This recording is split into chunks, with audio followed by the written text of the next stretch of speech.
Bonjour à tous. Hop, je mets le petit truc. Voilà, voilà.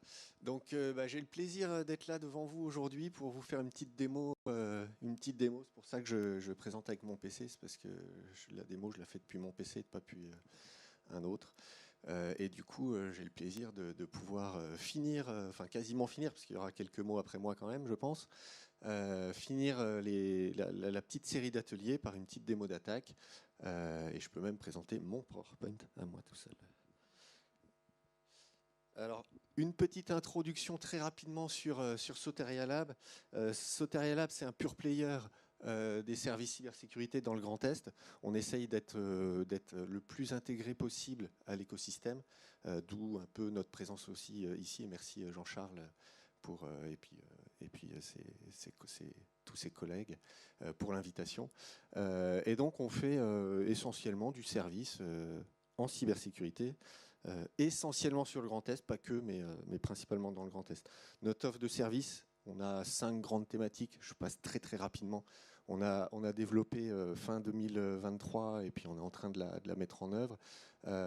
Une offre qui s'appelle Hoplite, qui est une offre en cybersécurité à destination des TPE, PME. C'est une offre globale et modulaire. Et l'objectif va être de proposer des solutions un peu plus pertinentes que ce que les gros acteurs peuvent proposer à ce type d'entreprise.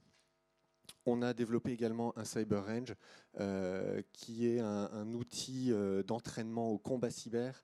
Donc on déploie ça dans des universités pour former les futurs spécialistes du domaine. Et on déploie ça aussi pour de la formation, de la sensibilisation en entreprise. On est dans la liste des prestataires du DIAC Cyber de la région Grand Est, donc on fait également du DIAC Cyber. Je ne vais pas m'étendre sur le sujet. On fait également de la réponse à incidents et on est également référencé par Grand Est Cybersécurité pour la réponse à incidents.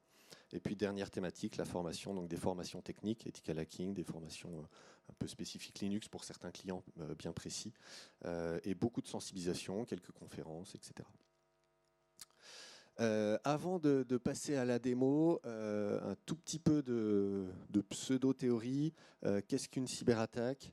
Une cyberattaque, une des définitions, alors ici c'est la définition d'IBM, une des définitions possibles, c'est l'effort intentionnel visant à voler, exposer, modifier, désactiver ou détruire des données, des applications ou d'autres actifs par le biais d'un accès non autorisé à quelque chose, normalement d'un peu informatique.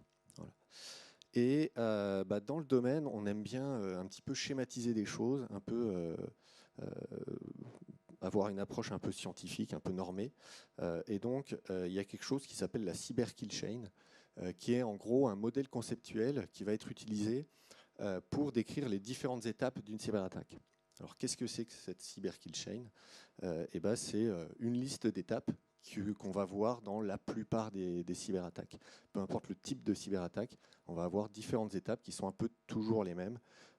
Et c'est quelque chose qui est assez intéressant de se baser sur cette kill chain, parce que ça va permettre à nous, défenseurs, de voir sur quel point on est le plus vulnérable, sur quel point on l'est un petit peu moins peut-être, et sur quelle thématique il va falloir travailler. Donc il y a différentes phases. La première, qui n'est pas forcément toujours la plus visible, c'est la phase de reconnaissance, où l'attaquant va essayer de se renseigner sur sa cible, récupérer le maximum d'informations, et ensuite, en fonction des informations qu'il aura récoltées, il va essayer de construire l'attaque. Donc c'est la phase d'armement. La phase d'armement, voilà, c'est vraiment la construction de l'attaque. Il va définir le scénario d'attaque. Et ensuite, une fois qu'il s'est armé, il va distribuer son arme, il va lancer son arme. Et là, ça peut être plein de vecteurs d'attaque possibles. On peut faire ça par mail, on peut faire ça en exploitant une vulnérabilité sur un système. Voilà, il y a plein d'éléments possibles. Une fois qu'on a distribué les choses, on va pouvoir exploiter l'arme qu'on vient d'envoyer. Donc l'exploitation, ça peut être une intrusion, ça peut être du vol d'informations, ça peut être voilà, en fonction du type d'attaque, encore une fois. Et puis après, voilà. Après, on a des petites phases qui sont de plus en plus différentes selon les contextes. Mais voilà, la plupart du temps, on va essayer de s'installer, de se propager dans les systèmes. On va récupérer un accès à distance, ça va être le command et contrôle. Et une fois qu'on a passé toutes ces phases-là, on va faire notre action finale sur l'objectif. Et donc là, ça peut être de l'espionnage, ça peut être du ransomware, ça peut être plein de choses. Voilà, voilà. Je vais passer à la démo. Hop, ouais, c'est ça. Hop.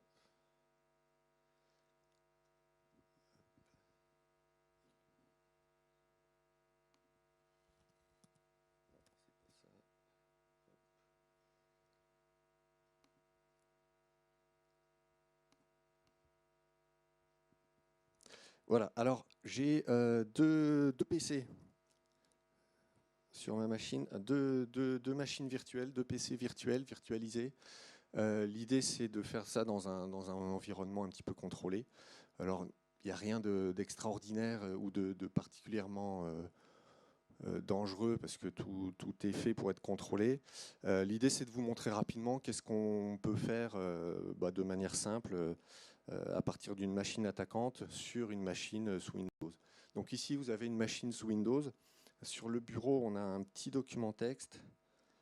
Hop, voilà. Avec un E en trop, mais c'est pas grave. Voilà, donc vous arrivez à le lire. C'est le petit fichier texte qui est sur le bureau.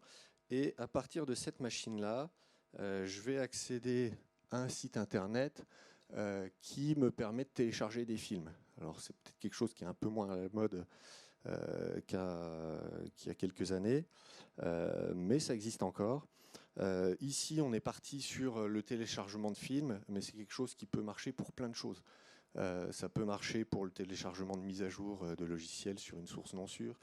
Ça peut marcher quand on nous envoie un WeTransfer. Ça peut marcher sur n'importe quel site internet quand on va aller télécharger un fichier ou quand on reçoit une pièce jointe dans un mail. Donc voilà, il y a plein de scénarios possibles. Là, c'en est un parmi d'autres. Et l'idée, c'est que on va aller télécharger un film. Hop. Et ce film, hop, voilà, il est là. Ah, ça c'est dommage. Alors, ça marchait hier. Hein. Ça marchait hier. Il faut que je pose le micro. Je vais aller désactiver l'antivirus. On a fait un truc rapide à faire. Je te tiens le micro. C'est gentil. Bon, pour le moment, je n'ai pas besoin.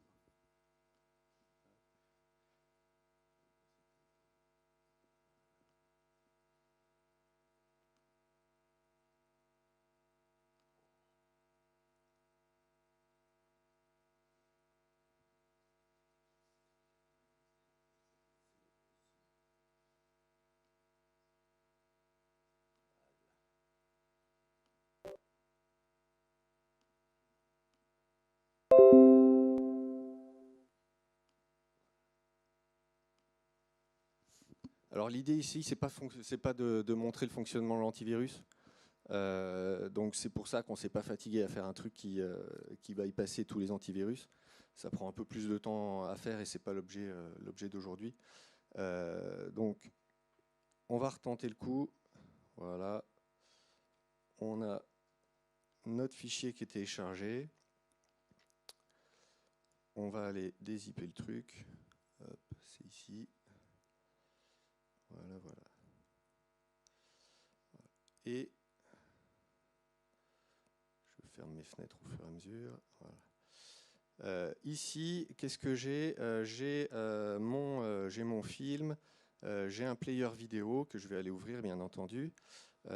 Et ça me permet d'être autonome. Si je n'ai pas tous les logiciels installés, je vais pouvoir lire mon film tranquille. Avant de faire ça, je vais pouvoir aller sur ma machine. Non, c'est pas là. Je vais aller sur ma deuxième machine que je ne vous ai pas encore montrée. Ça va être la machine de l'attaquant. Je la prépare un petit peu. L'idée, c'est que sur ma machine de l'attaquant, je vais la mettre en écoute. J'ai préparé un petit peu les choses juste un petit peu avant. Je vais la mettre en écoute. Qu'est-ce que ça veut dire? Ça veut dire qu'elle va attendre une connexion qui vient de l'extérieur. Donc là, c'est quelque chose qui est fait. Hop. Et quand je vais lancer mon vidéo player, il va me dire c'est un exécutable, est-ce que vous êtes sûr? Je vais dire oui. Voilà. C'est pas là. Et de l'autre côté, normalement, ça devrait venir. Voilà. Donc sur la gauche, vous avez des informations qui sont apparues. Donc j'ai le PC desktop machin qui s'est connecté chez moi avec l'utilisateur Bob. Et je suis bien dans le répertoire download, les chroniques de l'éclat éternel, etc. Comme sur l'autre machine. Donc je suis bien sur la machine qui vient de se connecter chez moi. J'ai un accès à distance. Ce que je vais faire ici, c'est que je vais aller prendre mon petit pense-bête et prendre mes petites commandes que j'ai préparées à l'avance. Je vais en coller une à droite et une à gauche. Voilà. À droite, je vais ouvrir un deuxième outil qui va attendre un deuxième type de connexion. Ce deuxième type de connexion, c'est que je vais exécuter sur le poste que j'attaque un petit logiciel qui va permettre de faire deux choses. Qui va permettre d'extraire des fichiers et de me les envoyer, et ensuite qui va permettre de chiffrer ces informations que je me suis envoyées au préalable. D'accord? Donc, hop, ça, je l'ai mis là, c'est celle-là. Tac. Voilà. Et ensuite, celle-ci, ici. Voilà. Donc ici, qu'est-ce que je fais? Donc sur la droite, j'ai mis mon deuxième outil en écoute qui va recevoir les fichiers. Les fichiers, ils vont apparaître dans le répertoire là. Là, j'ai un fichier qui va apparaître. Et sur la gauche, j'ai une commande que je n'ai pas encore lancée qui va permettre d'exécuter le petit outil sur la machine distante, sur la machine que j'attaque, pour aller m'envoyer les fichiers et chiffrer les fichiers. Hop, je la lance. Et de l'autre côté, qu'est-ce qui se passe? Voilà. Donc ce qu'on voit de l'autre côté, ça se passe sur le bureau. Hop. On voit que mon ccirge.txt, il y a un petit point PSR qui s'est ouvert, enfin qui s'est rajouté. Si je l'ouvre, il n'arrive plus à l'ouvrir par défaut, et donc le contenu n'est plus visible. Donc j'ai bien mon fichier qui a été chiffré. Et j'ai alors ici, ce n'est pas une vraie demande de rançon parce que c'est un outil de démonstration, mais j'ai un fichier texte qui peut afficher des informations, typiquement une demande de rançon. Ici, ça dit que ça a été chiffré avec tel outil et ça donne la clé de récupération. Okay. Ce que je peux regarder, c'est de l'autre côté. Hop. Voilà. Dans mon répertoire fichier, j'ai bien sur ma machine attaquant le fichier qui a été envoyé à ma machine d'attaquant. Donc j'ai eu deux choses qui ont été faites, l'envoi d'informations, l'exfiltration d'informations et le chiffrement de la machine en assez peu de temps. Voilà, c'est tout pour la démo. Hop.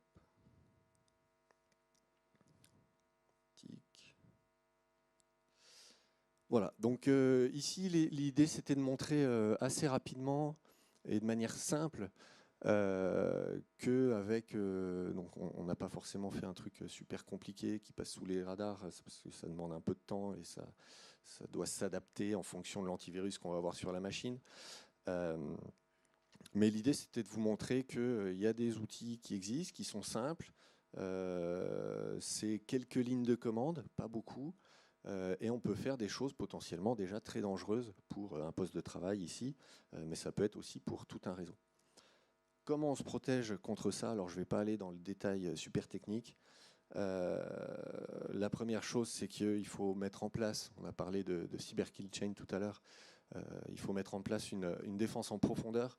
L'idée, ce n'est pas d'agir uniquement sur un périmètre extérieur ou sur un élément bien précis, mais c'est d'avoir une action de défense sur l'ensemble des étapes possibles de la kill chain. Si une barrière tombe, l'idée c'est d'avoir d'autres barrières présentes, un peu comme c'était expliqué tout à l'heure lors de la présentation sur les sauvegardes. Il y a une barrière entre l'entreprise et Kiwi Backup, et puis chez Kiwi Backup, il y a plusieurs barrières, dont un PRA. Donc voilà, l'idée c'est d'avoir plusieurs barrières successives pour, s'il y en a une qui tombe, il y a les autres derrière qui permettent de ralentir. Ça c'est la partie défense. Il y a la partie détection aussi. L'objectif, ça va être aussi de se baser sur ces différentes étapes pour être capable de détecter les attaques le plus tôt possible. Alors ça ne veut pas dire qu'il faut les détecter que aux premières étapes, mais ça veut dire qu'il va falloir être capable de les détecter à chaque étape de la kill chain. Mais si on y arrive le plus tôt possible, c'est le mieux, puisqu'il y a le moins de dégâts possibles.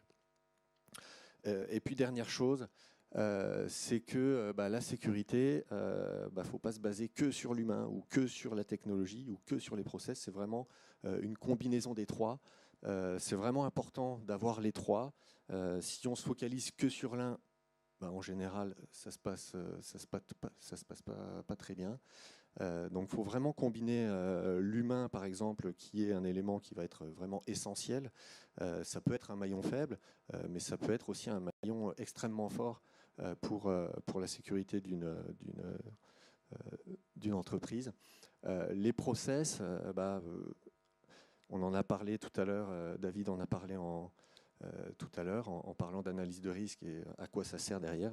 Ça sert également à mettre en place les bons process qui vont permettre de gérer la sécurité de manière correcte et puis qui vont permettre aussi d'évaluer de quelle manière on réagit en cas d'attaque, etc.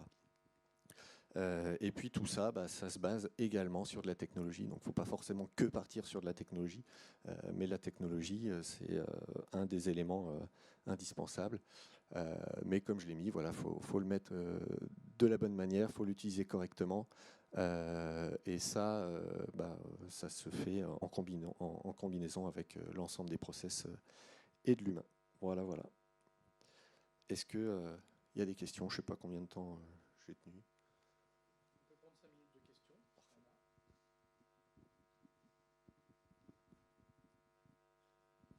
Vous avez faim peut-être?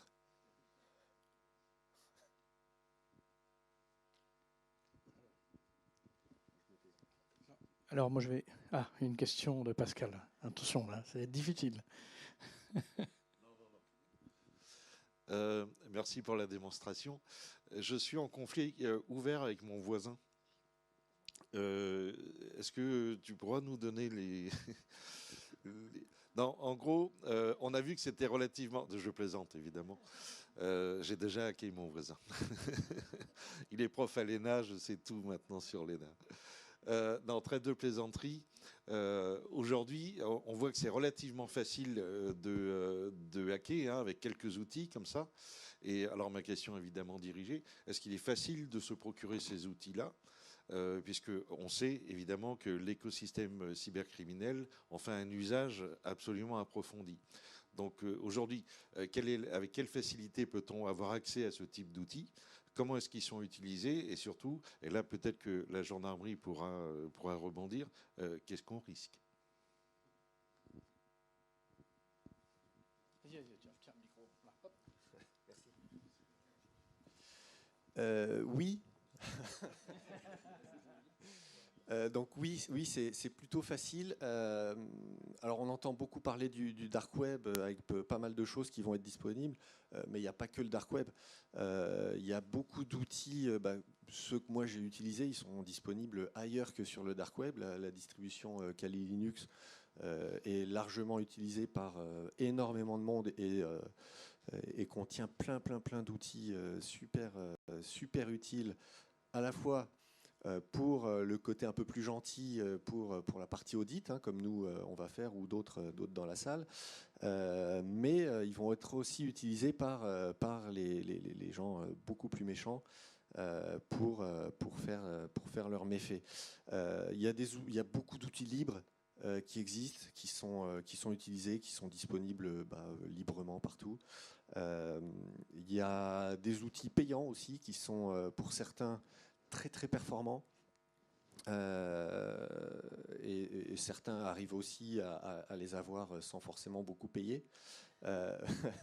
Mais voilà, il y a des outils libres, il y a des outils payants, et puis il y a tout ce qui se passe sur le dark web avec des outils qui sont pas forcément connus de tous du coup, et qui vont être disponibles pas forcément gratuitement non plus, mais à des tarifs relativement abordables en général, surtout si on les compare aux gains qui peuvent être réalisés avec. Le risque pour qui?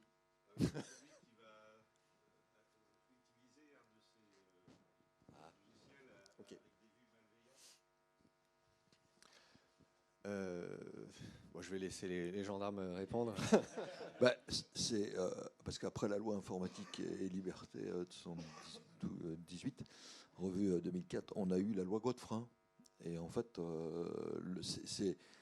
c'est comme un véhicule. Un véhicule, ça peut être une arme, d'accord ? Au départ, vous avez un véhicule, bon, vous avez le droit d'avoir un véhicule. Bon, mais vous renversez quelqu'un de manière volontaire, c'est un homicide volontaire.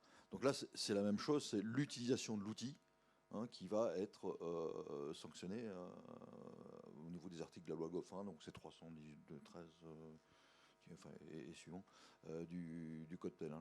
Donc, alors c'est l'intrusion dans un système informatique. Ensuite, vous avez la modification de données, etc. Donc, il y a une gradation là-dessus qui va de 3 à 5 ans de prison. Après, en fonction du système qui a été attaqué, si c'est un système de l'État, vous repassez encore un stade, etc. Voilà, c'est comme ça que le dispositif se présente. Hein, mais c'est le fait d'utiliser l'outil, c'est pas le fait de détenir l'outil qui fait commettre l'infraction. Après, il y a aussi tous les acteurs qui ne sont pas forcément français, sur le sol français, qui sont... voilà, l'impunité sur le web, elle est dans une certaine mesure réelle. Après, il y a des moyens de remonter, on le voit de plus en plus régulièrement dans les infos, avec des gros groupes qui se font prendre, ou une partie des responsables se font arrêter. Mais ça reste une réponse compliquée. Et puis effectivement, ce qui a été dit, c'est que la détention n'est pas forcément répréhensible. Par contre, l'utilisation l'est. Il y a par contre la détention de choses qui peuvent être utilisées, qui peut être répréhensible aussi. C'est, il me semble, la détention de fuite de données, de mots de passe associés à des noms d'utilisateurs. Juste les mots de passe tout seuls, c'est pas un problème, mais si c'est associé à des noms d'utilisateurs, on n'a pas le droit d'aller télécharger ça, et ça peut être problématique, rien que de les détenir, ces listes-là. Voilà. Dès qu'on peut mettre un nom derrière un identifiant électronique, ce sont des données personnelles. Ça dépend dans quelle mesure le fichier a été cassé ou pas cassé, y compris dans le dark, et quelle a été la mission qui a été confiée à l'opérateur qui a été chercher les fichiers cassés ou pas cassés. Oui, alors il peut y avoir une petite ligne de crête sur laquelle on peut marcher, mais qui est quand même très, très, très étroite. Et c'est un sujet qui est quand même compliqué. Et si on n'est pas chercheur, ou si on n'arrive pas à montrer qu'on est vraiment chercheur, ou qu'on fait ça... Enfin, voilà, même en tant qu'auditeur, c'est compliqué de détenir ce type. Oui, ça fait écho à des choses que je connais bien sur mon passé de militaire. Attention, il faut être une structure qui est mandatée, qui a le droit de faire ça. D'accord ? C'est super important. Parce que là, on est sur un terrain extrêmement glissant. Voilà. Bon. Oui. DORA, c'est la réglementation pour le système bancaire, pour ceux qui ne connaissent pas.